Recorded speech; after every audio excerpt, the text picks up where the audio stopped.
Grabitet karburanti në Elbasan, autorët e maskuar marrin xhiron ditore. Një pikë karburanti është grabitur mbrëmjen e kaluar nga persona të maskuar në qytetin e Elbasanit. Sipas policisë, 2 persona të maskuar dhe nën kërcënimin e një sendi të ngjashëm ermëzjari vodhën me dhunë lekët e xhiros ditore në një karburant.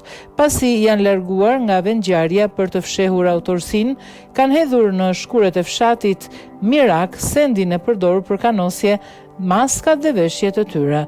Pak minuta pas ngjarjes, 19 vjeçari me inicialet SD dhe 23 vjeçari me inicialet DI u vu në pranga. Policia sekuestroi sendin që u përdor për kanosje, maskat dhe veshje të tjera të përdorura gjatë krimit, paratë e vjedhura, automjetin me targa të mbuluara që përdorën 2 shtetasit, si dhe celularët në përdorim nga akta shtetas.